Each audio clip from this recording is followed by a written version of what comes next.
So in this video, I'm going to talk about what the future direction of the stock market might be.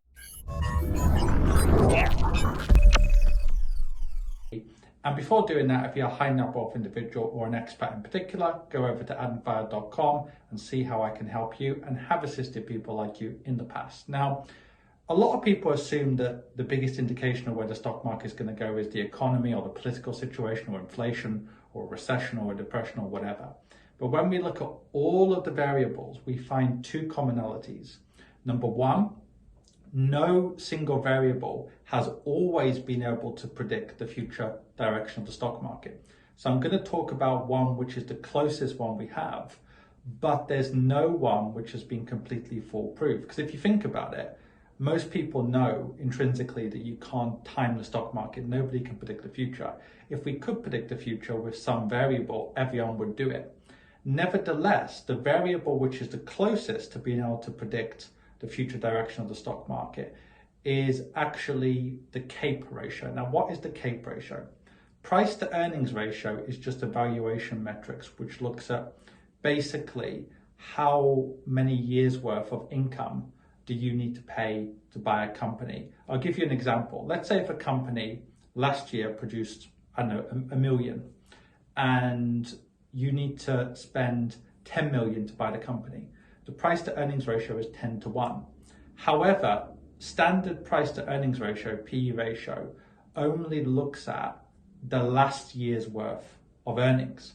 And that can be distorted by many factors. So what the cyclically adjusted price to earnings ratio, also known as the CAPE ratio, what that tries to do is it looks at the last 10 years worth of corporate earnings, adjusts it for inflation, and also uses the same metrics as the standard price to earnings ratio. So it adjusts the PE ratio to those things. So in very simple terms, it's a valuation metrics, which doesn't just look at the last year or two, it looks at a decade or so of performance. Now, whenever the CAPE ratio has been very low, in general, in the long term, that stock market has done pretty well. Whenever the CAPE ratio has been higher, historically, it's not done quite as well. So what does that mean for today's stock market? It means that markets like the UK, Japan, some emerging markets should do better than the US stock market in the next 10 to 15 years. However, don't misunderstand what I'm saying.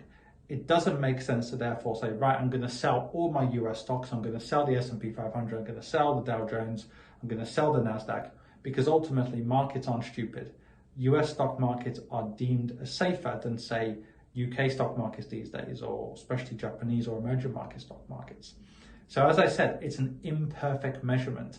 However, compared to most of the things that the media bang on about, whether that's the economy or this time's different, Ukraine, Russia, and all those things, it's a much better way of looking into the future. But the way I would look at it is, it's a completely imperfect way of looking at the future, but it's much, much better than looking at all the other kind of guff out there, because at least it's based on some kind of reasonable metric, which is looking at the last 10 years of corporate earnings and how under or overvalued a company might be.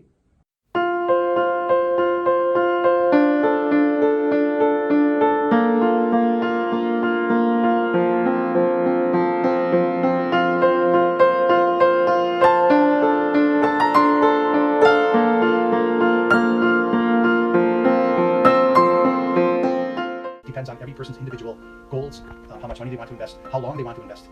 And I did not have at all the feeling from any bank with which I had contact with that they were interested in these things. Whereas with you, it was from the very beginning obvious to me that you had experience in these matters and also were interested in what I wanted to achieve. Anyways, I'm very, very pleased and positive to say that I believe I've picked the right one. The results in the last couple of years have overreached my expectations by far.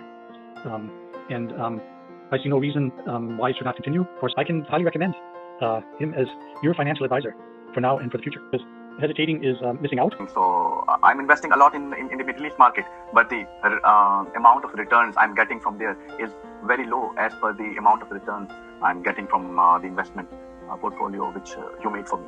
Obviously, the best result in market right now is Adam.